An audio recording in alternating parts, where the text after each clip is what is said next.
오늘은 누가복음 13장 10절에서 21절의 본문을 가지고 진리와 사랑의 나라라는 제목으로 말씀을 전하도록 하겠습니다. 예수님께서 안식일에 한 회당에서 하나님의 말씀을 가르치셨습니다. 회당이라고 하면은 유대교의 예배당을 말합니다. 유대교의 그 예배당에서는 안식일마다 원하는 사람은 앞에서 말씀을 가르칠 수가 있었습니다. 예수님이 하나님의 말씀을 가르치시는데요. 그 회당 안에는 18해 동안이나 귀신 들려 앓으며 꼬부라져서 조금도 펴지 못하는 한 여인이 있었습니다. 네, 그 귀신이라면은 이제 성경에서 귀신은 악한 영을 말하는 것입니다. 두려움이라던가 의심이라던가 또한 미움이라던가 시기 질투 여러 가지 그 악한 영들이 그 여인을 18년 동안 지배했습니다. 이렇게 악한 영이 사람들 안에 들어와서 삽니다. 주보에 거기 나와 있는 베드로전서 5장 8절에 보시면은 근신하라 깨어라 너희 대적 마귀가 우는 사자같이 두루 다니며 삼킬 자를 찾는다고 말씀하고 있습니다. 악한 영이 인간 속에 들어와서 인간을 집으로 해서 살려고 하는 것입니다. 그래서 악한 영이 우리들 속에도 많이 들어와 있습니다. 그러면 이 악한 영이 들어오면 이걸 쫓아내야 돼요. 빨리 쫓아내야 되는데 쫓아내지 않고 자꾸 이제 그 악한 영에게 복종하고 그러면 우리 안에 집을 짓고 사는 것입니다. 그렇게 하면 이 악한 영에게 눌려요. 악한 영이 시키는 대로만 살아가게 됩니다. 그래서 영혼이 눌리고 그 아주 자유가 없는 상태에 놓여지게 됩니다. 그렇게 되면 이제 몸까지 꼬부라지게 됩니다. 이 영혼이 심히 눌린 사람은 몸까지도 그게 꼬부라지는 것입니다. 그렇게 되면은 아주 수치스러운 상태가 됩니다. 사람들 앞에 나서기가 아주 창피한 그런 상태가 됩니다. 그래서 사람들이 운둔형 외톨이로 집안에서 살아가는 것입니다. 그 악한 영이 어떻게 들어왔는데 못 쫓아냈어요. 그랬더니 이 악한 영에게 계속 눌려가지고 이게 몸도 꼬부러지고 아주 수치스러운 상태가 되니까 사람들 앞에 나가기 싫어서 그 운둔형 외톨이로 집에 있는 것입니다. 그렇게 되면 악한 영에게 계속 눌려가지고 죽어가게 되는 것이죠. 그런데 이 여인은요 회당에 나왔다는 것입니다. 하나님의 고쳐주심을 바라고 내 수치스러운 모습 그대로 하나님 앞에 나왔다는 거예요. 그래서 그것이 바로 믿음인 것입니다. 우리 안에 다 문제가 있고 부족함이 있고 죄가 있습니다. 악한 영이 있습니다. 그걸 가지고 창피해도 교회 안에 와도 다 사람들의 모임이잖아요. 사람들 앞에서 창피하다고 안 나오는 게 아니라 교회에 나와서 하나님께 고침받기 위해서 나오는 것이 바로 믿음인 것입니다. 예수님께서 보셨다고 되어 있는데 이 여인의 모습을 보신 거예요. 얼마나 창피할까. 그런데도 그 하나님 앞에 나온 그 여인의 믿음을 보셨습니다. 그래서 이르시되 여자여 내가 내 병에서 놓였다 하시고 안수하시니 여자가 곧 펴게 됐어요. 예수님은 하나님의 아들 사탄 마귀를 이기시는 모든 권세가 있으시기 때문에 예수님이 인간을 악한 영에서 풀어주실 수가 있어요. 예수님께 나와야 돼요. 예수님께 나오면은 예수님이 풀어주세요. 그러면 악한 영이 우리 영에서 나가면은 이제 몸이 다 이제 펴지는 거예요. 해방이 되니까. 더 이상 눌리지 않으니까. 그러니까 이 여인이 너무나 기뻤어요. 18년 동안 눌려 살았는데 자유케 되니까 너무 기뻐가지고 하나님께 영광을 돌렸다는 것은 하나님께 감사의 기도를 드리고 참 할렐루야를 외치고 기뻐했다는 것입니다. 그러니까 그 주변에 사람들도 참 많이 같이 기뻐해주고 그랬겠죠. 자, 그래서 우리는 예수님의 인간 속에 들어간 악한 영을 쫓아주신다. 이거를 분명히 알아야 되는 것입니다. 예수님이 하나님의 아들이시기 때문에 그 나가라고 하면은 더러운 악한 영들, 사탄 마귀의 더러운 영들이 나가게 되는 것입니다. 우리 주보에 있는 요한복음 3장 16절 말씀, 주보에 있는 요한복음 3장 16절 말씀 같이 읽겠습니다. 시작. 하나님이 세상을 이끌어 운영하사 백성들을 불렀으니 이는 그를 믿는 자마다 멸망하지 않고 영생을 얻게 하려 하심이라. 네, 자 독생자를 주셨다라고 말합니다. 독생자라는 것은 메시아를 뜻하는 표현인 것입니다. 하나님이 인간처럼 자식을 낳는다던가 그게 아니고 메시아를 독생자라고 표시한 것입니다. 그럼 독생자 메시아 예수님을 이 세상에 보내신 이유는 무엇입니까? 예수님을 믿는 자는 영생을 얻는다. 이게 바로 마귀 권세를 쫓아내는 생명을 받는다는 그런 것입니다. 영생이라는 거는요, 몸이 영원히 오래 사는 시간적인 그 생명을 말하는 게 아닙니다. 이 영생이라는 거는 신적인 생명, 사탄 마귀를 몰아내는 그 영적인 생명을 말하는 것입니다. 그래서 예수님 앞에 나오면은 우리 안에 있는 악한 영이 고침을 받고 생명을 누리게 됩니다. 그런데 이 악한 영에게 해방되려면 수치스러워도 예수님 앞에 나가야 된다는 거예요. 수치스러워도 예수님 앞에 내 모습 그대로 나가야 돼요. 그 많은 사람들이 교회를 다니라고 하면은 그 사람들도 알아요. 예수님이 귀신 쫓아내시고 고쳐주신다는 거 아는데 그 얘기 왜 안 나오세요? 그렇게 물어보면은 내 수치스러운 모습이 드러나는 것이 그것이 창피해가지고 그게 싫어가지고 안 나오는다고 이렇게 말을 하는 것입니다. 근데 그렇게 되면은 고침을 받지 못해요. 예수님 앞에 우리가 나와서 우리가 고침을 받아야 되는 것입니다. 그 주보에 있는 요한복음 3장 19절 20절 같이 읽습니다. 시작. 그 존재는 이것이니 곧 빛이 세상에 왔으되 사람들이 자기 행위가 악함으로 빛보다 어둠을 더 사랑한 것이라. 악을 그러면 자가 빛을 비추며 빛으로 제하나니 이는 그 행위가 더할까 하며. 네. 자, 이미 구원자 예수님이 세상에 비치신 예수님이 이 세상에 오셨습니다. 그러니까 사람들은 그 예수님을 거부하는 거예요. 왜냐하면 자신의 부족함과 자신의 죄악을 가려줄 어둠을 더 사랑한 것입니다. 그러니까 예수님을 미워해서 예수님께 오지 않으려고 했다라고 말하고 있습니다. 그래서 이것이 악한 거예요. 하나님 앞에서 악한 거예요. 그러니까 모두가 죄인이잖아요. 그러니까 내 부족함을 가리기 위해서 예수 앞에 나오지 않는 거, 이게 악한 것이고, 하나님이 그러면 선하게 보시는 건 뭡니까? 나를 고침받기 위해서 예수님 앞에 내 모습 그대로 나가는 거, 이것이 바로 하나님 앞에 선한 것이죠. 그래서 우리는 예수님 앞에 나가야 돼요. 우리가 예수님 앞에 나가지 않으면은 결국은 우리가 또 그렇다고 뭐 운둔형 외톨이로 집에서만 살 수는 없잖아요. 직장도 다녀야 되고 또 뭐 학교도 다녀야 되고 그러잖아요. 사회생활을 해야 돼요. 세상에서 살아야 돼요. 그럼 예수님께 나가지 않으면은 결국은 이 세상에서 위선을 하게 되는 것입니다. 세상은요, 수치스러운 모습을 요만큼도 용납하지 않아요. 그러니까 이 세상에서 위선을 하며 살게 되는데, 이 악한 영이라는 거는 위선 속에서 더 활개를 치는 거예요. 위선을 하면은 우리 안에서 악한 영의 권세가 더 커지는 거예요. 그러니까 결국은 위선을 하다가 죽어가는 거예요, 이 세상에서. 그래서 우리는 예수님 앞에 나오는 것만이 생명의 길인 것입니다. 그리고 예수님께 이제 나왔어요. 나왔는데도 그 죄에서 고침받는 그 과정에서도 우리는 수치를 견뎌야 돼요. 이 수치를 견뎌야 돼요. 예수님이 이 여인을 고쳐주실 때 가만히 고쳐주신 게 아니에요. 여인에게 불러 이르셨잖아요. 여자여, 내가 내 병에서 놓였다. 이렇게 딱 말씀하신 거예요. 그러니까 이 사람들한테 다 드러나게 된 거예요. 이 여자 안에 무슨 문제가 있고, 정신적으로 뭐 문제가 있구나. 이게 확 드러난 거예요. 그러니까 예수님은 문제를 드러내시는 거예요. 우리 안에 있는 숨겨진 문제를. 왜냐하면 악한 영은요, 정체가 드러나야 나가는 거예요. 정체가 드러나야 나가기 때문에 창피해도 그거를 견뎌야 된단 말이에요. 그래서 우리가 예수님 앞에 나올 때는 이 나의 부끄러운 그 죄악이 다 나서 그렇게 고침받는 그 과정에서도 그 수치를 감당해야 되는 것입니다.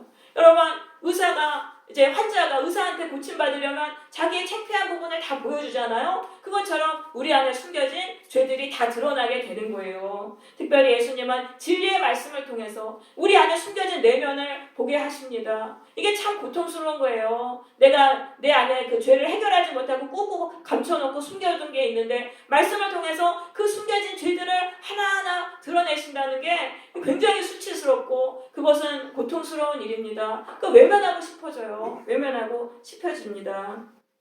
그래가지고 교회 가서 진리의 말씀 전하면 다 싫어해요. 왜냐하면 내 죄악된 것들이 다 드러나니까. 근데 그 고통과 수치를 견디는 게 그게 바로 거기서 고침받는 과정인 거예요. 그래서 우리는 견뎌야 되는 거예요. 나의 죄를 외면한다고 해서 거기는 문제 해결되는 게 아니에요. 내가 내 고통스러운 내면의 문제, 이거를 들여다보는 게 너무 힘들구나. 그래서 이제 외면을 했는데, 그러면 그게 바로 그 눈 가리고 아웅하는 것과 마찬가지입니다.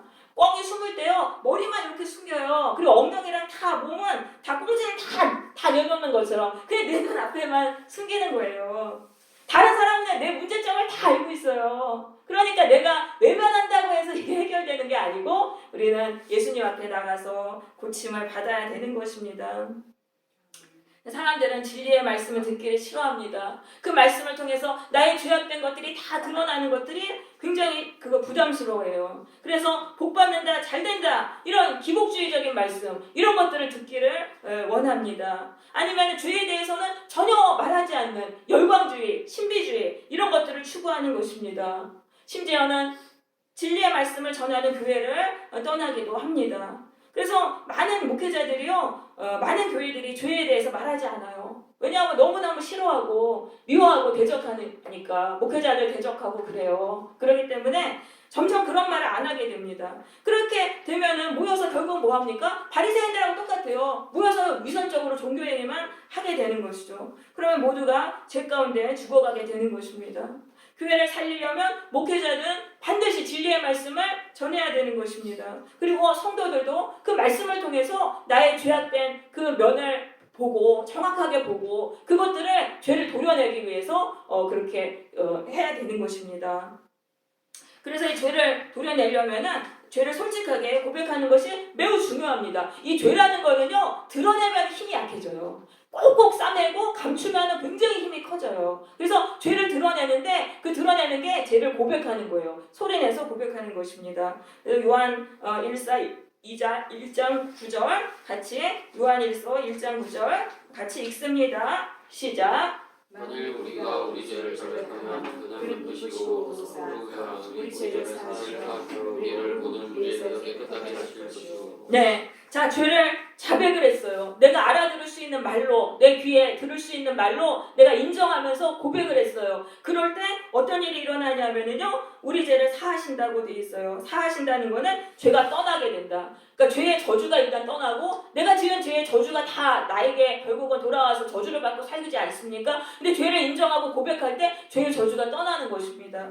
그리고 또 우리가 모든 불의에서 깨끗하게 된다. 예수님의 보혈이 우리의 죄를 씻어주시는 거예요. 그래서 회개할 때 두 가지 결과가 나타나요. 죄에 대한 그 저주에서도 풀려나고, 내가 죄에서 씻김받아요. 보혈로 씻김받고 깨끗하게 고침받는 역사가 일어나는 것입니다. 그래서 날마다 소리내서 나의 죄를 고백을 해야 돼요. 그럼 이게 바로 고침받는 거예요. 그래서 교회에서 모여서 할 일은 이 죄를 고백하는 거, 이것이 굉장히 중요합니다. 그럴 때 우리 안에 마귀가 나가는 거예요. 악한 영이 나가고, 그리고 또 성령의 역사로 우리가 거듭나고 새 사람이 되는 것이죠. 그래서 이제 그렇게 우리 회개 기도를 통해서 우리 안에 있는 죄를 자꾸 내보내고, 그럼 악한 영이 자꾸 나가요. 그래 나가면은, 그리고 나서 깨끗해졌잖아요. 그러면 회개를 안 하는 게 아니에요. 또 죄가 또 들어와요. 이 죄악 세상에 살고 우리가 이 죄악된 육체를 가지고 살잖아요. 그럼 죄가 또 우리 영혼에 들어와요. 그럼 예수님의 보혈로 또 그거를 씻어내고 자꾸 고백하고, 그렇게 해서 죄를 쫓아내야 되는 것입니다. 자, 그리고요, 성도는 다른 사람도 살려야 됩니다. 예수님의 이름을 전함으로 다른 사람도 살려야 돼요. 지금 얼마나 많은 사람들이 악한 영에게 눌려서 죽어가는지 모릅니다. 지금 뭐 인터넷이나 핸드폰이나 유튜브나 이런 걸 통해 가지고 악한 영들이 사람들을 영혼 속으로 다 들어가고 있어요. 그러니까 거기에 눌려가지고 막 이제 죽어가는 사람들이 굉장히 많습니다. 그래서 그 사람들을 예수님께로 인도해야 돼요. 그러니까 우리는 사람의 내면을 볼 수 있어야 돼요. 어떤 사람이 너무 멋지게 자기를 막 포장하고 할 때는, 그렇게 위선을 할 때는 그 안에 자기의 영적인 문제를 감추려는 것이구나, 이런 걸 볼 수 있어야 돼요. 그래서 겉에 그 외면을 보는 게 아니라 사람의 내면을 보면서 악한 영에게 물려있구나, 이런 감각을 좀 얻으셔야 돼요. 그래서 그런 사람이 있으면은 예수님을 전하는 거예요. 예수님이 악한 마귀 물리쳐 주신다. 예수님을 믿으면은 생명을 얻는다. 이 얘기를 우리가 전해야 되는 것입니다. 그럼 대부분 많은 사람들은 거절을 하지요. 그런데 그 중에서도 그 말을 듣고 귀가 뻗듯하면서 예수를 믿는 사람이 있는 거예요. 왜냐하면은 지금 죽어가는 마당에 지푸라기라도 잡겠다는 심정으로 예수님을 붙드는 사람이 있는 거예요. 그러면 그 말을 듣고서 이 사람은 예수님을 통해서 생명을 얻게 되는 것입니다. 그래서 우리가 예수님을 전해야 돼요. 우리가 지금 올해가 지금 또 얼마 안 남았습니다. 우리 얼마 안 남았지만은 여기 한 번이라도, 한 명에게라도 예수님을 내가 전하겠다, 요거를 좀 결단하시기를 바래요. 성탄절이 가까우니까 성탄의 메시지를 넣으면서 예수님이 참된 생명이라는 거를 적어가지고 그렇게 글을 보내도 됩니다. 그렇지 않으면은요, 여러분 노방전도를 해보세요. 이거 굉장히 아주 이게 생명이 있습니다. 지하철역이라던가 아니면 횡단보도에서 거기서 그냥 외치는 거예요. 내 주변 사람들만 들을 정도로. 내가 만난 예수님이 마귀 권세를 이기시고 참된 생명을 주십니다. 그런 거를 5분이라도 전하는 거예요. 그러면 거기 옆에 이렇게 지나가는 사람들이 듣고 그 중에서라도 예수님을 믿고 자유케 되는 사람들이 생겨나요. 그 얼마나 기쁜지 모릅니다. 우리가 금요일마다 이 노방전도를 하고 있는데요. 정말 예수님을 전할 때 내 안에서 성령이 막 역사하고 기쁨으로 충만하게 돼요. 그러니까 우리는 막 지하철에서 시끄럽게 떠들고 노방전도하는 사람 보면 왜 저러나 막 그러잖아요. 욕하고 그러잖아요. 근데 그 사람은 너무 그게 기쁜 거예요. 거기 안에도 열매가 있고 내 안에 살아있는 생명, 성령이 막 역사하고 충만한 거, 그 복을 느끼니까 노방전도하는 사람들은 계속 하는 거예요. 그러니까 여러분 한번 해보세요. 내 5분이라도 내가 한번 해보겠다. 일주일에 한 번 해보겠다. 엄청나게 충만하게 되는 것입니다. 네, 그래서 이제 14절 가보시면은, 근데 갑자기 막 회당장이요, 막 화를 내는 거예요. 회당장. 그 회당 전체를 관리하면서 예배를 인도하는 그 유대교의 지도자죠. 이 사람이 막 화를 내면서, 아니 고쳐주려면 안식일 말고 다른 날 고쳐줄 것이지 왜 이 안식일에 고쳐주냐 하면서 막 화를 냈습니다. 이 안식일 법이 있어요. 유대교에서 그 안식일에 하지 말아야 되는 35가지의 규정을 만들었는데 그 중에 하나가 사람을 고치면 안 돼요. 사람이 죽어가는 경우가 아닌 한 사람을 고치지 못하게 돼 있어요. 그러니까 안식일법을 어겼다라고 이렇게 분노했던 것이죠. 근데 이 안식일 규정은요, 모세의 율법에도 없는 거예요. 자기들이 막 만든 거예요. 그러니까 그거를 했다고, 어겼다고 하면서 지금 예수님이 이 사람을 고쳐주셨잖아요. 선을 행했는데 막 이제 대적을 하는 것이죠. 그러니까 예수님이 그 유대교의 규정이 잘못됐다는 것을 말씀하십니다. 그 유대교의 규정에서는요, 짐승들은 또 자유롭게 풀어줄 수 있어요. 안식일에도. 짐승들은 마구간에서 풀어줘서 물을 먹일 수 있어요. 그런데 이 사람에게는 이제 못하게 하는 거예요. 그러니까 예수님이 뭐라고 말씀하셨어요? 안식일에 짐승도 외양간에서 풀어주면서 짐승보다 사람이 귀하지 않냐. 이 여인을 사탄 마귀에게서 풀어주는 게 왜 그게 나쁜 일이냐. 18년 동안 고통받은 이 여인을, 하나님의 치유를 바라며 나온 아브라함의 딸인 이 여인을 사탄에게서 해방하는 게 뭐가 나쁜데, 이러시면서 정말 너무너무 답답해가지고 막 외치시는 거죠. 외식하는 자들아, 진리도 없으면서 진리가 있는 것처럼 위선하는 자들아, 너희들 하나님 백성에 대한 사랑도 없잖아. 사랑도 없으면서 경건한 척 그렇게 위선 떠는 이 악한 자들아, 예수님은 외쳤습니다. 회당장은 잘못된 유대교의 규정을 따름으로 진리를 대적했습니다. 또한 이 18년 동안 고통당한 여인에 대한 사랑이나 긍휼은 전혀 없었습니다. 그래서 이 여인이 고침받은 것을 같이 기뻐해주지 못하고 도리어 분노했던 것이죠. 진리도 없고 사랑도 없는 이 회당장의 모습이 바로 이 세상의 모습인 것입니다. 이 세상은요, 회당장처럼 거짓을 진리로 여겨요. 거짓을 진리로 여김으로 인해서 진리를 대적하는 것입니다. 또한 고통당하는 자, 죽어가는 자에 대한 긍휼의 마음이 전혀 없어요. 긍휼한 마음이 전혀 없어요. 그러면서 사람들 앞에서는 내가 대단한 척, 잘난 척, 위선하는 것이 바로 이 세상의 모습이죠. 이 세상이 가장 잘하는 거는 정죄예요. 정죄와 비난인 거예요. 그게 바로 이 세상의 모습입니다. 근데 예수님이 막 이렇게 전곡을 딱 찌르시니까 그 나머지 사람들, 무리들이 너무너무 기뻐했어요. 그 유대교의 그 숨겨진 위선을 다 드러내시니까 막 속이 시원한 거예요. 예수님 사이다! 막 이러면서 막 기뻐했습니다. 그러니까 예수님이 뭐라고 말씀하십니까? 하나님의 나라를 무엇에 비유할까? 겨자씨 하나과 같다라고 하세요. 겨자씨 하나. 겨자씨 하나 굉장히 작은 씨앗인데 이게 심겨지면은요, 3m나 되는 큰 나무가 됩니다. 3m가 되는 큰 나무가 돼요. 그러니까 이거는 외적인 성장, 예수님의 나라, 지금 하나님의 나라라고 하는데 예수님이 세우시는 하나님의 나라예요. 이 예수님의 나라는 외적으로 엄청나게 성장하는 것을 말하는 것입니다. 매우 작은 것에서 시작해서 엄청나게 성장한다. 그래서 예수님의 나라는 팔레스타인의 그 작은 조그마한 마을에서 시작했잖아요. 그게 지금 온 세계로 퍼져서 전 세계 종교인 수 1위가 기독교잖아요. 이렇게 외적으로 성장하게 되었습니다. 예수님의 나라는 왜 이렇게 성장합니까? 예수님의 나라는 진리의 나라이기 때문입니다. 이 세상은요, 거짓된 사탄의 지배를 받고 있어요. 그러니까 사람들은 진리에 목마른 거예요. 진리에 갈급한 거예요. 그런데 예수님의 말씀은 진리의 말씀, 생명의 말씀, 하나님의 말씀이니까 그래서 사람들이 예수님을 따르게 되는 것입니다. 두 번째, 예수님의 나라는 참사랑의 나라이기 때문인 것입니다. 이 세상에는 참사랑이 없어요.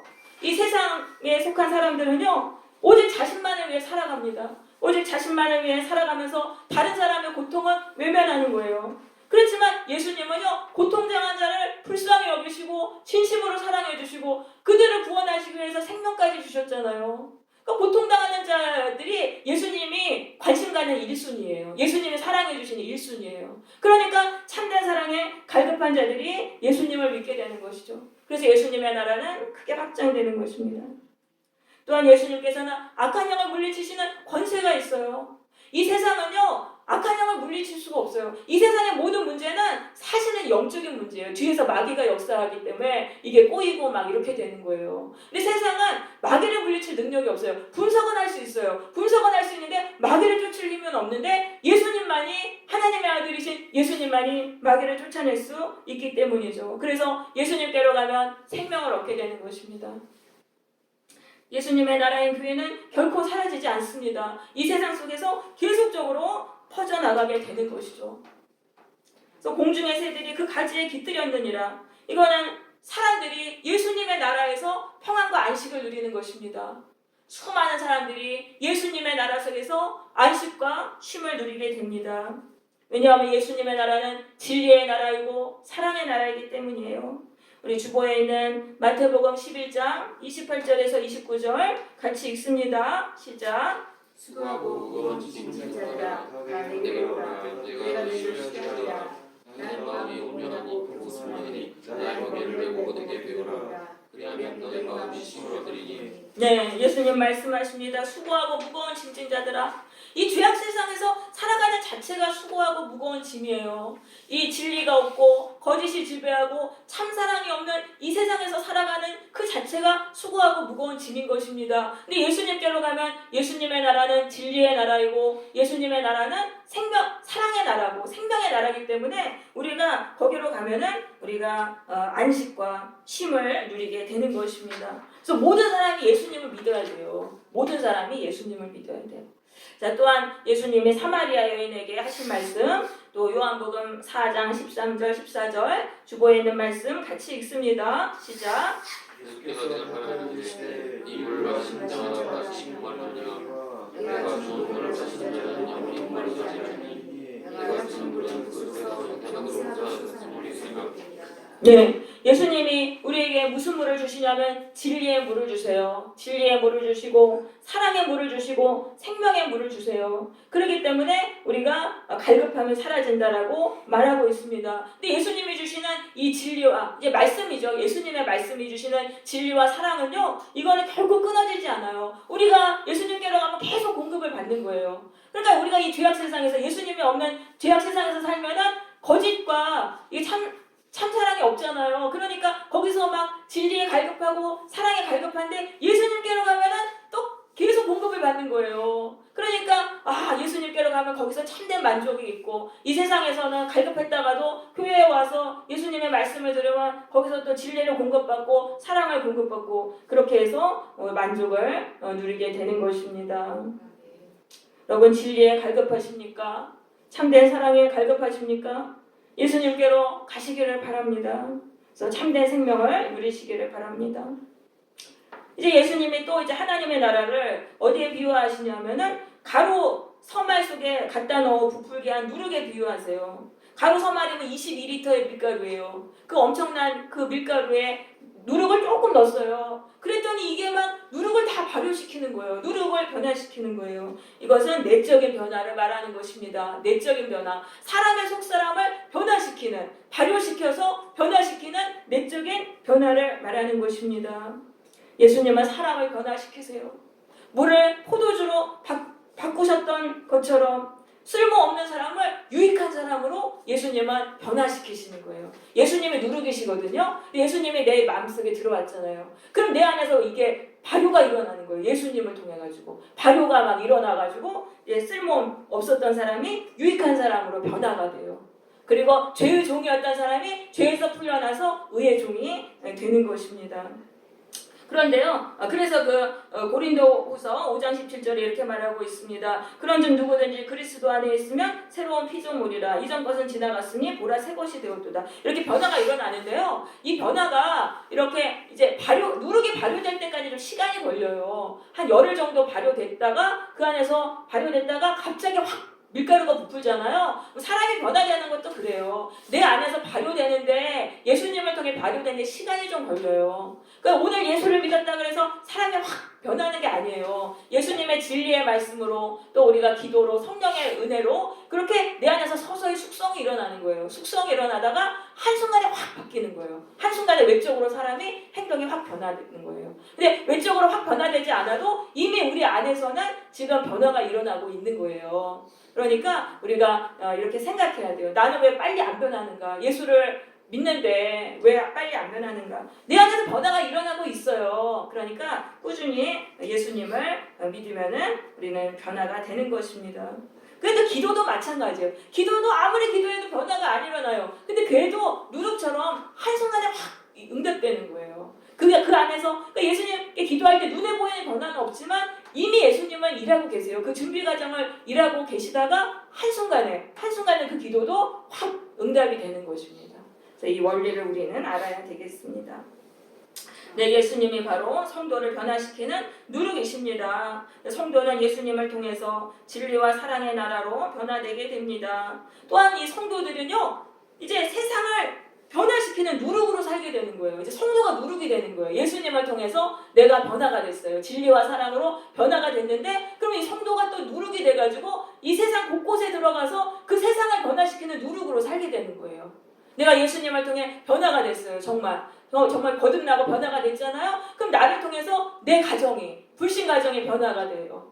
또 나를 통해서 내 주변의 사람들이 또 예수님을 믿게 돼요. 그리고 나 때문에 미지근한 교회도 불같이 뜨거운 교회로 변화를 시키는 것입니다. 예수님의 오심으로 시작된 진리와 사랑의 나라는 예수님을 통해서 누룩이 된 성도들을 통해서 세상 속으로 퍼져나가는 것입니다. 우리 모두 누룩이신 예수님을 통해서 진리와 사랑의 나라로 변화되시기를 바랍니다. 그래서 이 죄악 세상을 진리와 사랑으로 변화시키는 누룩으로 살게 되시기를 바랍니다. 또한 죄악 가운데 죽어가고는 자들을 살리는 그런 복된 성도들이 되시기를 바랍니다. 아멘.